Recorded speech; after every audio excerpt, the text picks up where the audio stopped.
This is Patty.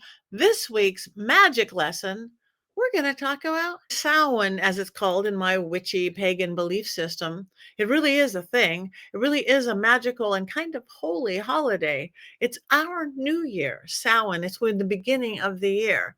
And the reason that we have all the spooky stuff, the ghosts, the lanterns, is because the veil really is thin between the worlds. So it's a really good time for magic. The reason that everybody dresses up and does candy and carves pumpkins, actually in Europe, they used to carve turnips because they didn't have pumpkins. That's an American thing that we gave to them, but it's because the veil is thin. You would carve little things to frighten the bad spirits away. You would dress up and do things to frighten the bad spirits away. But in paganism and witchcraft, it's a time to celebrate the ancestors. So the best thing to do on it, just think about it. It's right there by Dia de los Muertos, the Day of the Dead. Same thing in the Mexican culture. All of these cultures, because the veil is thinnest between all of the years. So a really great thing to do, along with your Halloween parties, along with your trick-or-treating with your kids and adults, set up pictures of your ancestors. Here's grandma, there's grandpa.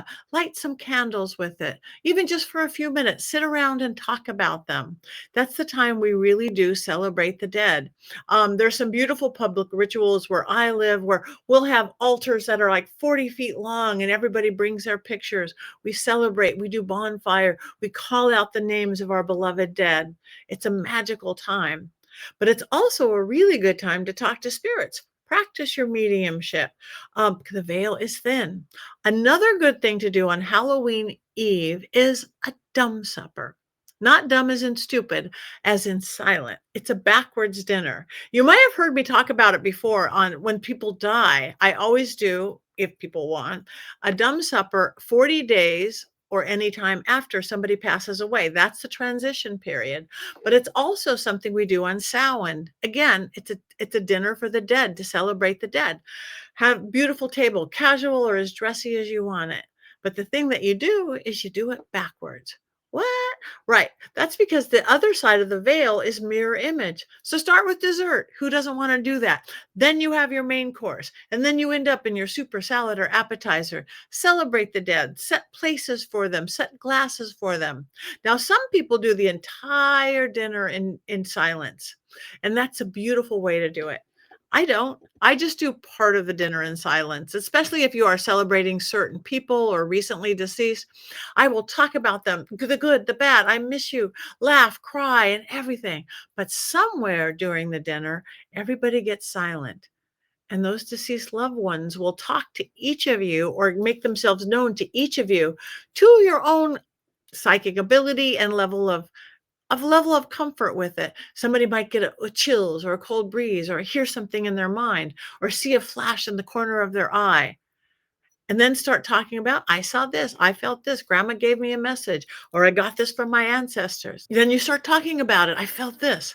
And if it is a recently deceased, at the end of the dinner, which is the beginning of the dinner, because you're up to super salad course, you say goodbye to their fleshly bodies, because that's the one thing we really can't have in the meat suit. The meat suit's gone. The spirit lives, the soul lives. Religion, spirituality, even science is proving nothing dies, it just changes.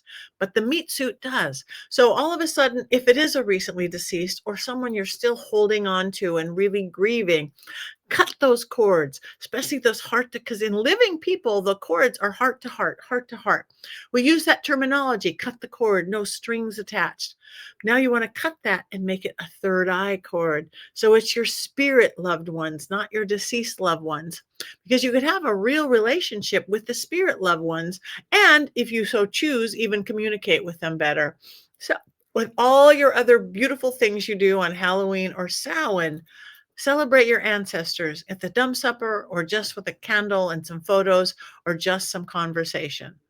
The other thing to do on Halloween Eve is beat the bounds.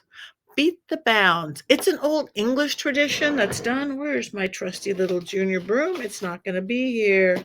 Is it? Is it? It is. Get your broom, full size, not this.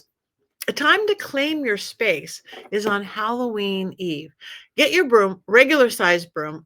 You could be your besom, your witch's broom, but otherwise just your broom. Go across the front of your front door and claim it once a year. It's New Year's. I claim this house as my own.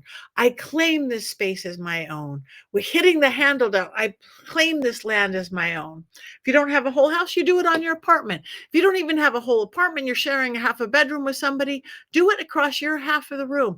Claim it. Let your voice vibrate. Let the handle of the broom vibrate down. You will really make that home feel like yours, especially do it on Samhain Eve. I claim this as my own.